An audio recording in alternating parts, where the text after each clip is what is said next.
If you're somebody who likes to spend a lot of time alone, you're not alone in wanting to be alone. One of my clients that I coach recently brought this term to my attention after coming across it herself. And of course, she knows how much I promote the life of solitude and the path of the lone wolf, while also denouncing its shaming impacts. She shared this video with me from Professor Sam Vaknin, and this term isolophilia. This term means that you have a love for being alone. You love it. You're having an affair with yourself. But the word isolation, it's been given a negative connotation.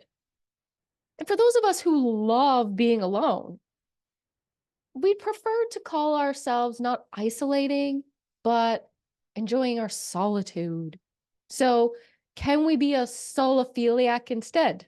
Yes, of course. But I'm just new to this term. And if you're new to this term, hopefully this video is going to give you some more information to decide if you really do have a love of being alone, like I do.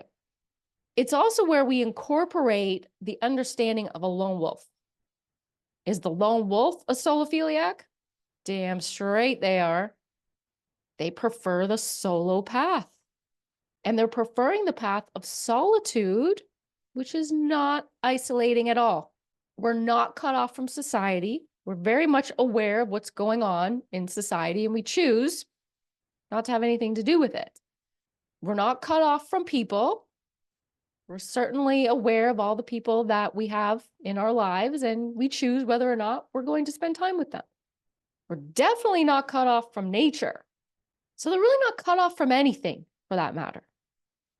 Instead, the solo path is allowing us to better connect, not only with ourselves, but the true essence of the earth, the true essence of our higher selves, the true essence of the path that we were meant to walk on. And this way of living is not something that was afflicted upon us. It's not punishment. So if you view your life in solitude as punishment, well, you're probably viewing yourself being isolated and hence punished for something or other. Maybe feeling punished for not fitting in. But a true lone wolf doesn't want to fit in. They are forging their own path. And forging your own path means you're going to be some sort of renegade in a way. And so therefore you can't be concerned about fitting in, because that's not part of the path. That defeats the purpose. So this way of living is not something that's inflicted on us by someone else. It's not punishment. It's not something that we're powerless over. It's our choice. It's a preference. And it's a love. The lone wolf has chosen this path out of their own free will.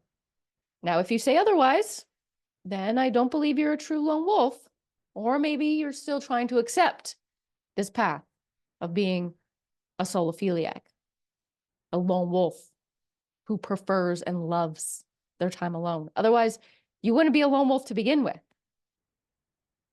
Instead, you'd be something else. And this is not a video to discuss that. This is a video that speaks to those of you who are happily choosing the solo path. Now, that's not to say that you've been choosing the solo path your whole life. You might have a partner in your life right now. But I will tell you that it might not be your first partner. And you might have struggled to accept the lone wolf path. You may have always still had that aching for solitude while in the company of another on your path. And if you don't have that aching for solitude, then, well, you're not a true lone wolf either.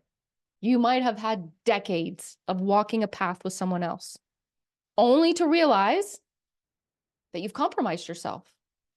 You've compromised your true calling to walk alone. But time and time again, you find yourself drawn to walk the path with someone else. This is walking a fine line. You want to try it time and time again. Maybe this time will be different. Maybe it is. But the true lone wolf, the solophile, will always crave being alone. And ultimately, will return to the path to walk alone. In my latest book that I have coming out, Diary of a Lone Wolf, this is just my proof copy. That's why it has this gray line on here. From teen to 20s. And I'm like, I just need to be by myself. I just need to be free, free again. How many times, as I was editing this book and reading through all these years, and all the times I'd have a relationship with someone, and every single time it would pop in, oh, I just want to be alone. Now, someone might call that having an avoidant personality or having avoidant attachment. And truth be told, the lone wolf will buy into that as well. And they'll label themselves as avoidant. However, I'm here to tell you that this is false. Because the true lone wolf, the true solophile, cannot have an avoidant attachment. This is because they are actually very secure in their attachment to others and themselves. They might label themselves as avoidant. They might say, oh, what's wrong with me? Why do I not have an urge to be in these relationships? They seem good at first, but then I feel like I said, that I've compromised something in myself. I admit I had time where I thought I had an avoidant attachment. I even took a course on overcoming my avoidant attachment style, but then I kind of dismissed it. I was like, oh, I really fed into that lie that I was avoidant. I wasn't avoidant at all. Maybe I was just avoidant of my own truth of needing to be alone. Because when a lone wolf is raised in a society that promotes connection, this is going to instill a disorganized attachment for many years until they come to accept the truth about themselves. They're going to yearn for connection, but they're also going to yearn for their time alone. This is what defines the disorganized attachment style. What this might also create is anxiety, because anxiety, in my opinion, is a sign that you've gone out of alignment with your true self.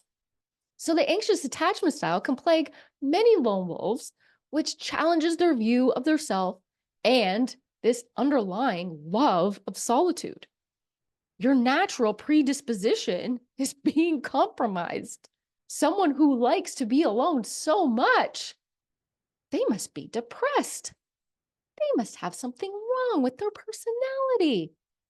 Something that you love is now being shamed and made to appear as a mental health issue. When deep down inside, you know you are your own best friend. You love your own company. There's no doubt about it. And yes, you engage in connections with other people, but the connection that you have with yourself is so rich. Your inner world is so vibrant and empowered and safe and secure that no wonder you're a solophile and have this love for spending time alone. Now, in Professor Vaknin's video, he said that the reason why the solophile exists is because other people are not as intelligent as the solophile, maybe emotionally intelligent or just as open-minded. And I think he may even said that the solophile believes they are superior to others. Now, my view is that no, there is no superiority. There's no better than. It's just different. Okay. It's just a different preference. There's no hate to other people. We're not choosing this solitude and this love of solitude because people suck. It's not that people suck. It's not that they don't like other people. They simply prefer their own company, and for no other reason than that. Okay. This has nothing to do with other people and other people's behaviors. It's a personal preference. Regardless if all people were awesome, they would still love their solitude. And so this video is really here to help you understand the path. This is for you to do. If you feel drawn towards this path, if you keep getting drawn towards this path, there's a reason. And so long as you deny your true self, so long as you keep staying in conflict with your path and veering off your true path, and you're waiting for other people to validate you, but you can never validate yourself and you stay so confused, well, this is something to consider. Now, the lone wolf is void of external pressure. It's void of demand. It's void of judgments. And once you get to that place, now you are honoring yourself. But before that happens, you might be in this state of self-rejection, self-hate, self-abandonment, self-blame, which, guess what?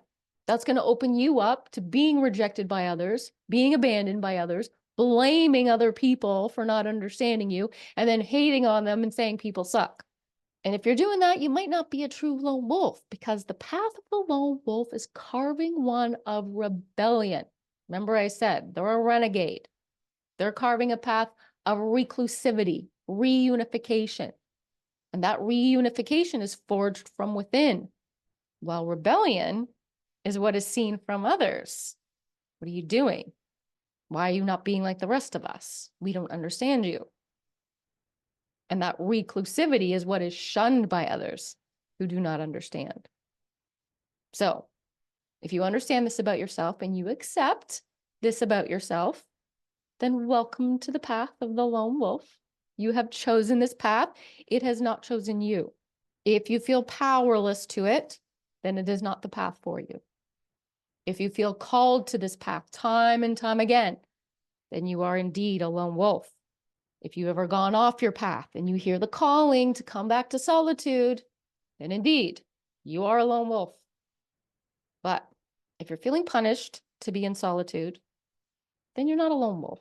Rather, you're a wounded ego that is resisting its true calling. And as an introvert, you're probably going to relate to a lot of this. But being an introvert is only part of it. Remember, introverts get their energy from being alone. They may still extrovert themselves to a certain degree. Then they come home and they have to recharge. And that's like the purpose of spending time alone, is I just can't people anymore. Oh my gosh, I can't do it. And that's probably where like the people suck thing come on. They drain me. People drain me. So I need time alone to recharge. But this is next level introverting. Okay. The lone wolfing is more about creating a world within instead of creating a world from out there. They can do all that. They can do that whole world with others. But when they come back to recharge, it's not just this recharging of energy, but it's a reconnection with themselves and their rich inner world, which is where that love of being alone comes from. So the lone wolf, in my experience, as it relates to myself, I'll speak for myself, my experience in the outer world is built from my inner experience. What is going on within me instead of being influenced by what is going on out there. So what I'm doing is I'm constantly aligning myself with my inner energy to experience the outer world in a way that meets my needs. And I can do that with a very open-minded approach. I can do that from a very energetically aligned presence within myself. And I can sense very easily the moment that I've had my fill of the external world. Again, for the lone wolf, what is happening in the outer world is less important than what they're capable of cultivating from within. And this doesn't mean that the outer world isn't important. What is important is the way in which they're capable of perceiving it, which is done from a secure and stable view of themselves. Their sense of self-worth is derived from within. They do not have an active ego that's seeking validation from the outside world. The lone wolf is not concerned with the opinions of others. The solophile, the solophiliac, I can't really say solophiliac. It reminds me of the word hemophiliac. There's a hemophiliac, somebody who has a love of blood. No, there's somebody who always needs blood transplants. Yeah, blood disorder, hemophiliac. They need blood. So the solophilia needs alone time to stay alive. Solophiliac, solophile. This term, eh? Whatever. It's a new term. I haven't heard it before, but I prefer the lone wolf term to that. Solophile. Solophile seems cool. It's like single file, because you are walking a single file, it's your own, no one else, no one's beside you. But as I've said, it can be a confusing path. Your higher self is leading you in this direction, but the ego can still come out and give you that shame and that guilt and that doubt and that judgment and that criticism that the path that you've chosen is wrong. Or we berate others for not accepting our path that we're on. Why don't people understand this is my path? Nobody understands. But when the higher self knows, it doesn't matter if anyone accepts our path. It doesn't matter if anyone else understands, because we understand. That acceptance comes from ourselves and ourselves alone. We don't need anyone to accept this path. That's up to us. Our path is not meant for anyone else to understand. So long as you understand it, that's all that matters.